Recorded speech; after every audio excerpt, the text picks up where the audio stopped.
nag-iinitan sila. Di ba? Alam niyo naman si Bantag.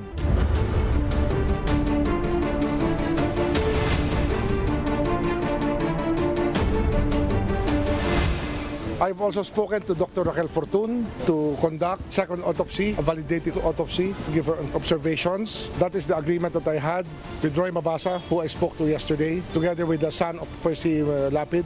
We're attending to everything that has to be done. Even on Sunday, we work on Sundays because it has to be done. Basically, yes, but she told me first to coordinate with her assistant or the NBI and her assistant to speak first about the procedure conducted so that they can prepare for the procedure properly. And of course, we have to get the proper permission to support the body to PGH for the second autopsy.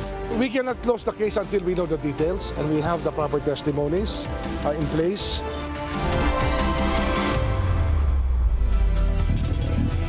From the nation's capital, all sides, all the time, I'm Jess De Los Santos. And I'm Gretchen Hall. The big story tonight.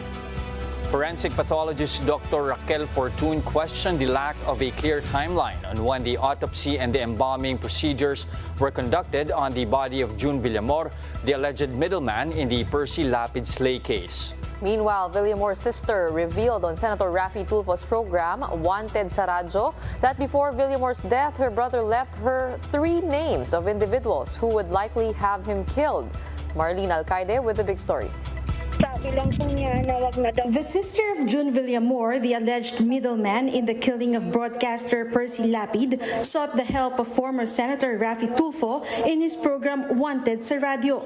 Villamor's sister revealed that his brother talked to him a few hours before he died. She claimed that there seems to be a threat to his brother's life. Anong araw po ito at anong oras nung kayo po ay nag-chat sa isa't isa? Ano po, nung 18 po, 11:59 po yan, natakot po ako sa niya, na bakit ganon. Reply ko po siya kung bakit.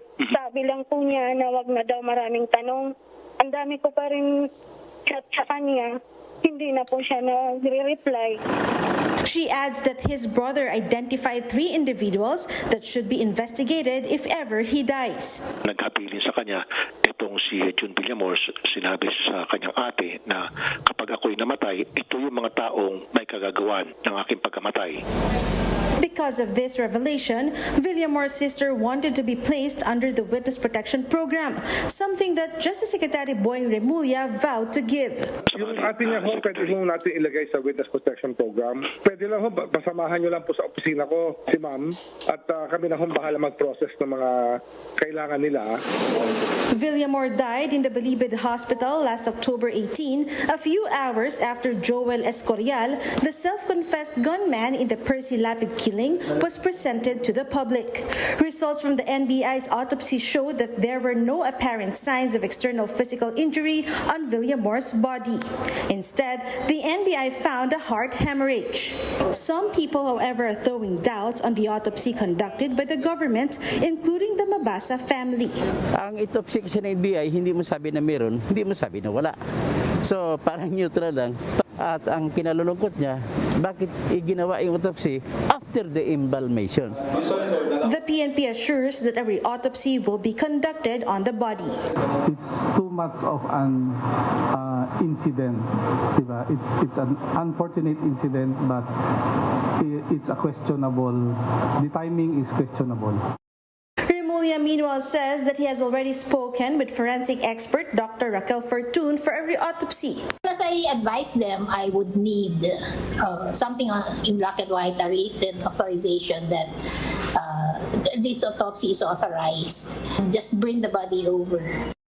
Dr. Fortun, however, expressed concern about the re-autopsy because Villamor's body has already been embalmed.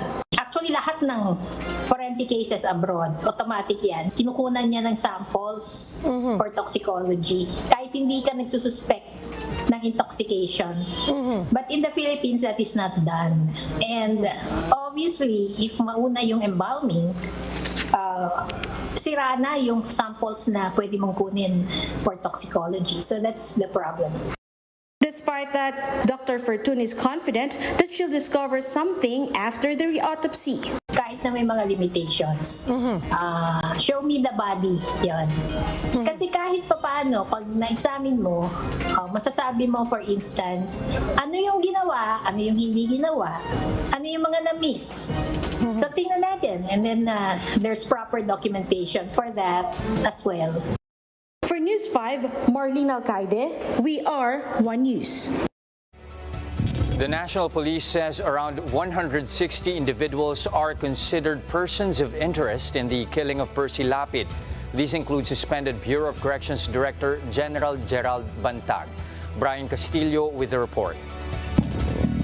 Hindi na natin babanggitin ang kanilang pangalan sapagkat pag-iinitan sila. Diba, alam niyo naman si Bantag. Pag yan nalagay sa isang pwesto, daing namamatay. This was one of the last episodes of the program Lapid Fire, hosted by slain journalist Percy Lapid. Aired September 1st. Lapid was criticizing Bureau of Corrections Chief Gerald Bantag on the issue involving Bucor staff whose electricity and water lines were cut off under Bantag's leadership. 2 buwan na po kaming walang ilaw o kuryente at tubig. Grabe po ang ginagawang panggigipit ng direktor namin na si Bantag. The Philippine National Police is looking into the possibility that Lapid's broadcast career may have something to do with the motive behind his murder. According to PNP Chief Rodolfo Azurin Jr., around 160 personalities are being considered as persons of interest. This list includes government officials, policemen, soldiers, who Lapid frequently criticized since 2021. Lahat po yun ay person of interest. So, titignan po natin kung, again, we need really to establish yung motive na that led to the killing of Sir Percy Mabasa. Tali pa namin kung sino yung pinakamaraming issue na yung halos mayat-maya ay binabanatan. Azurin confirmed that the list includes suspended Bucor Chief Gerald Bantag. Kasama siya. Lapid's family isn't ruling out the possibility that the broadcaster's remarks against Bantag may have also led to the death of the alleged middleman, June Villamor. At ang topic, kung marinig ninyo, ay nagkaroon doon ng 21 na sasakyan. Ito si Bantag. At nagkaroon din ng mansion na worth 50 million na saan nanggaling yung perang yan. So, hindi ba baka ito nanggaling, ang insinuation niya, baka nanggaling ito sa mga pinalabas niya na patay na magkagaya ni J.B. Sebastian. Tingin ko, may kinalaman siya sa pagkapatay ng Middleman. Kung pinatay man. Lapid's family is firm on filing administrative charges against Bantag due to his negligence as the middleman was able to smuggle a phone inside Bilibid. They are also considering filing a criminal case against the now suspended Bucor chief. Despite the death of one of the two alleged middlemen, the PNP is optimistic that the case remains strong as the identified gunman Escorial and the other middleman named Christopher Bacoto are safe in their custody. A testimony coming from Jose Palanya Villamor, cousin and cellmate of the dead middleman, will also be important in building up the case. For News 5, Brian Castillo, we are One News. After the break, former Health Secretary Pauline Ubial will be joining us for a conversation on the appointment of former PNP Chief Camilo Cascolan as the Health Department's new Undersecretary. That when the big story returns, keep it here on One News.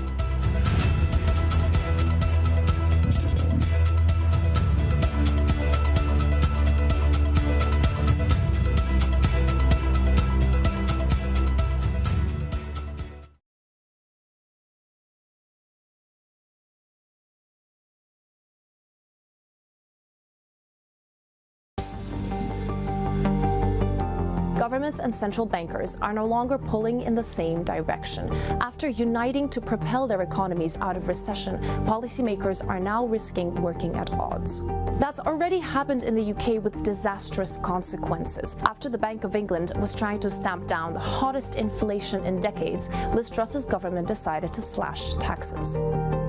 The result was turmoil in the markets, a major intervention from the bank, and a U-turn from Truss. The reason for this collision is each side has different incentives.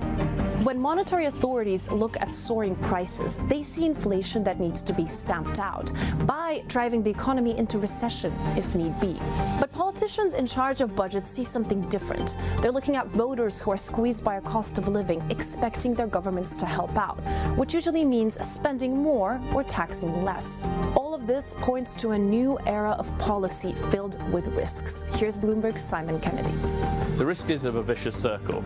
Central banks find themselves hiking interest rates more because governments are spending or cutting taxes. Then those debt burdens that are being increased by the governments become costlier for them to finance because interest rates have gone up. And so this continues, creating problems for households and companies throughout the economy.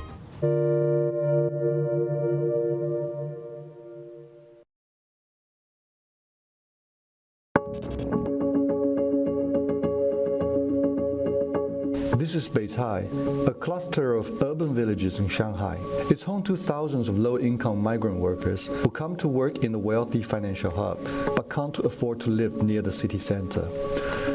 To maximize rental income, many landlords in these villages divide their houses into tiny units, causing problems with sanitation and safety.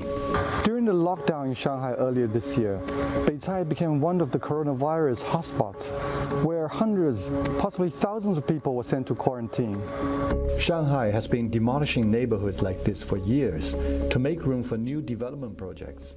But now, migrants are...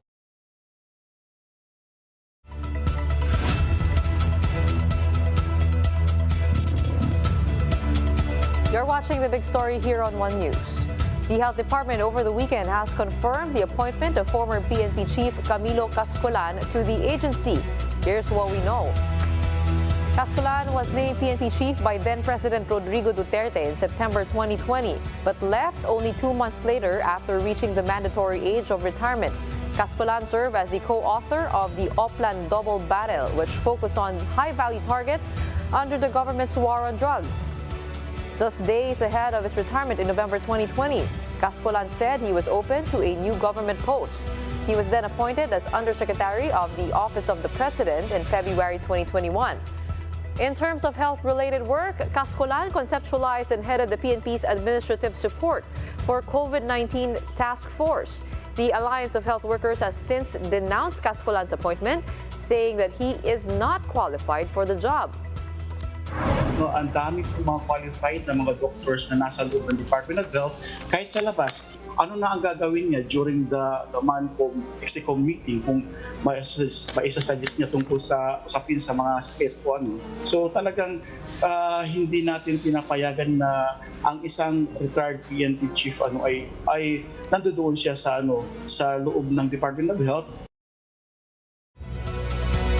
Now here to share her thoughts on former PNP Chief Camilo Cascolan's appointment as DOH Undersecretary, we have with us live via Zoom former Health Secretary Pauline Ubial. Good evening and welcome to The Big Story.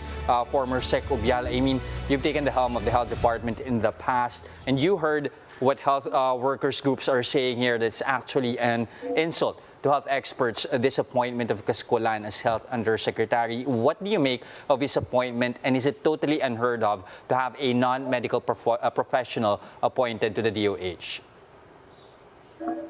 Yes, Jester, and this type of appointment is not the first time. The President in previous administration have appointed former colonel of the AFP, Reynaldo Samaco, during Romualdez's time, and he was in charge of logistics and procurement. I think that's the only time, but there are non-health also that were appointed, like Attorney Alex Padilla, and he was in charge of good governance, as well as another attorney right now, Charade, I forgot, Grande, yeah. She's in charge of regulations and the legal office. So there are members of the Execom of the DOH that are non-health. And I saw the appointment of Yusek Cascolan, and he is replacing Yusek Roger Tong-An, who is a non-doctor, he's a nurse, and he was in charge of the administrative, and human resource portfolio in the DOH. Let's zoom in a little bit to Cascolan, and we have several people defending the PNP chief. Former Health Secretary Janet Garina said that we need non-medical managers inside the organization. Given the current state of healthcare in the Philippines with COVID situation, XBB, XBC, low booster rates, how do you think can the former PNP chief help, and what do you think should he focus on? Well, as I mentioned, there are non-health portfolio in the DOH, particularly procurement, management, and human resource, as well as logistics. So he can actually help, like Yusek Alexander Padilla used to also take charge of the performance and good governance in the DOH. So that can be a portfolio for Cascolan. Now, at the same time, former Secretary Ubial, what do you think, like what you mentioned, there are non-medical portfolios here in the DOH that Cascolan might actually be focusing on. But what do you think is the first and foremost, that should be the priority of Cascolan here? Should he be, well, he is already appointed as Health Undersecretary. I mean, some saying that is it really there to actually clean up the DOH for management purposes? What do you think should be his priority here? Well, that's one of the things that actually a non-health portfolio can do. It's the performance, the monitoring, and of course, management aspect of running the health department that he can focus on. If he's former PNP chief, then I think also human resources, handling people and personnel, will be good portfolio for him to also address. Okay, President Bongbong Marcos has said that he will not appoint a DOH secretary until the situation normalizes. He also says until the DOH's method of handling the pandemic is fixed, he will not name a secretary. Do you agree with that? And what do you think does he mean by that when he says there are things to fix inside the DOH? Well, I'm not actually sure what the president means by fixing the DOH and having the pandemic end before he appoints a health secretary, because I believe a health secretary or a leader in the DOH is very much needed, even when the pandemic is over or the pandemic is ongoing. We need a leader, because somebody who is more or less permanent and can have the political will and policies, directions set for the health department. If you're an OIC, you cannot move. You cannot make hard decisions. So I don't know why the president is taking such a long time, but it's not good to have an OIC in such a critical department of government. Some are also questioning the appointment, saying that the former PNP chief headed the Oplan double barrel. He was one of the proponents of the war on drugs of the former administration. What message do you think does this send, not having a DOH secretary right now, and his first appointment as USEC is someone like Cascolan? Yes, well, it sends the wrong signal, particularly to the health sector, that the insider or people in the health sector are actually not able to handle the health portfolio or the health department. So it's not a good signal in terms of the morale and the confidence of the people in the health sector towards their own colleagues. And there are so many experts already within the DOH and even in the private sector that could have taken such a portfolio.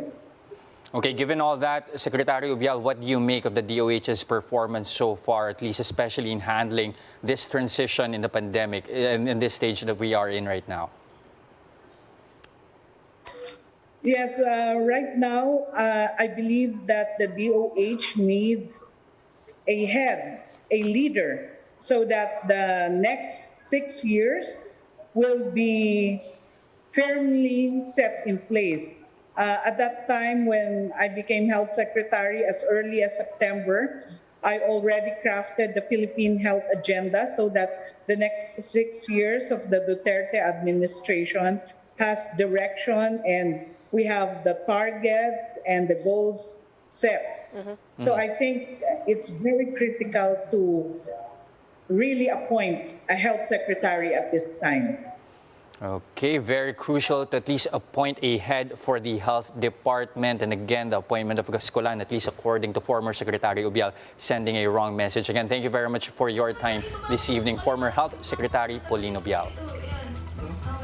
Now, right after the break, we'll look into President Bongbong Marcos's visit to Bacolod for the 43rd Mascara Festival. That and more when the big story returns. Keep it here on One News.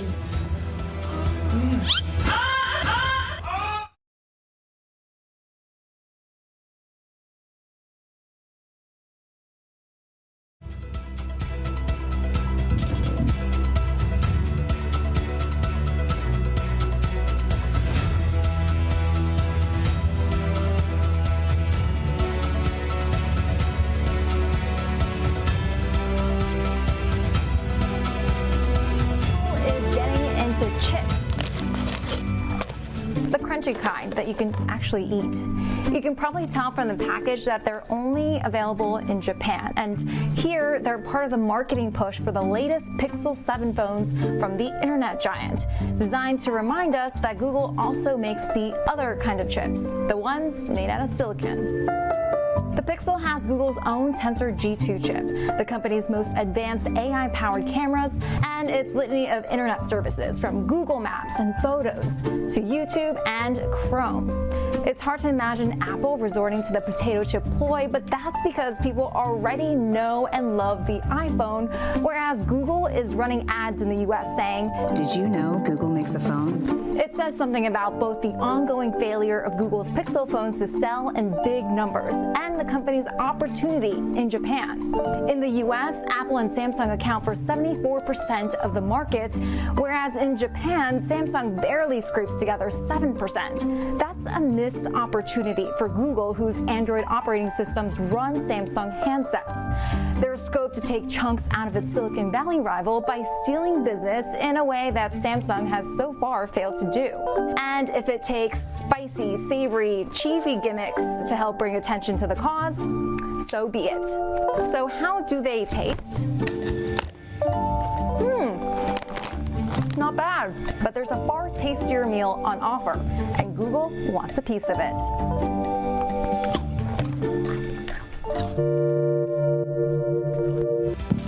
Turns out investors like regulation, at least in one corner of the financial markets. Bloomberg polled a group of professional and retail traders on all things crypto, and some 60% of respondents said they would be more likely to invest in the space thanks to increased government crackdowns. In recent months, financial watchdogs have held investigations into Three Arrows Capital and Celsius Network, both of which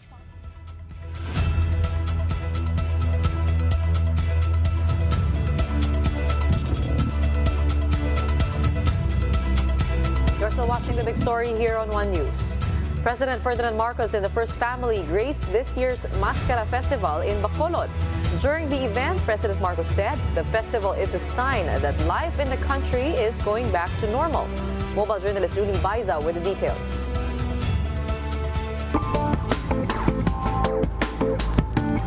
Ramdam na ramdam naming lahat, hindi lang ng ating Bacolod, kung hindi lahat, na talaga handang-handa na ang mga kababayan nating Pilipino na bumalik na sa normal na buhay at ipagpatuloy ang ating mga ginagawa para pagandahin natin ang buhay ng isa't isa, para pagandahin natin ang Pilipinas.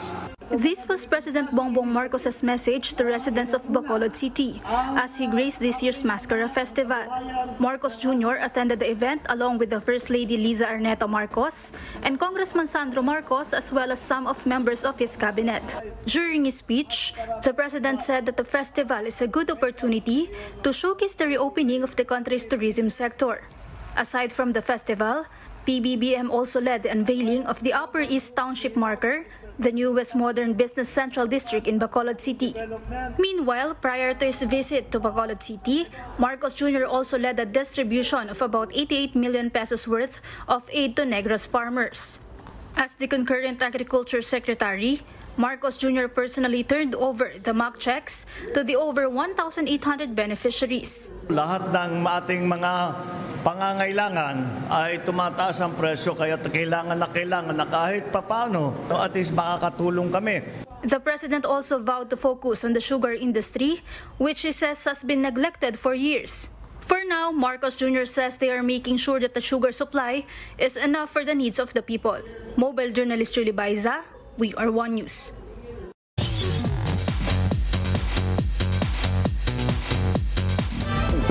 100% happy ending. I love you. Rom-com. The mission was always to get Marwan dead or alive. Controversial historical interpretation. Inspirational. Suspense, thriller, and horror. It's the complete package for the family this Metro Manila Film Festival. The first 4 entries that were announced last July based on scripts were Love You With an Accent, starring Coco Martin and Jody Santa Maria. Partners in Crime, starring Vice Ganda and Ivana Alawi. My Teacher, starring Tony Gonzaga and Joey De Leon. And Nananahimik ang Gabi, with Ian Veneracion, Mon Confiado, and Heaven Peralejo. Out of the 22 finished film formats, Family Matters, directed by Noel Naval, starring Noel Trinidad and Liza Lorena, Mama Sapano, Now It Can Be Told, starring Edu Manzano and JC De Vera, My Father, Myself, starring Jay Cuenca and Dimples Romana, and the trending film series starring Nadine Lustre, directed by Mikhail Red, completes the Magic 8. Yeah, really lucky na parang A-list celebrity. Siguro nag-gravitate na rin sila towards genre. If may parang A-list cast, they're doing something new or they're doing something that parang challenges yung perception ng local audience. Screening of festival films will begin on Christmas Day. For News 5, MJ Marfori, We Are One News. Okay? Mukhang back to normal na talaga. Especially in Philippine films, no? And I think I would rather watch yung mga ganyang pelikula rather than see some of the horrors of daily life na nakikita natin. On the news, di ba? Parang bigat. movie, parang scripted din eh. Pero dito nakakatuwa kasi yun nga, nagbabalik na. But in the past year, I think they had a difficult time getting people to go to the theaters. Right. So we hope that this time around, the scenario is different for our Filipino films. We hope to get more support for them because that means also more livelihood. Yes, and the idea, of course, is to provide also a safer environment for movie watching. And that's, dyan napapasok yung importance na are we providing the right setting here? Like, enough vaccination, patuloy ba yan? Are we strengthening our health systems? Are they in place as well? Lahat naman, balanse lang. Pero sana meron na rin tayong secretary, no? Sabi nga niya. Okay, and that's a big story tonight. For more updates, follow News 5, the Philippine Star, and Business World online. You may also log on to onenews.ph for more in-depth analysis. I'm Jess De Los Santos. The big story is also available via Signal Play app. Make a free account now at signalplay.com and stream One News anytime, anywhere. I'm Gretchen Hall. Stay safe, Philippines. We are One News, all sides, all the time.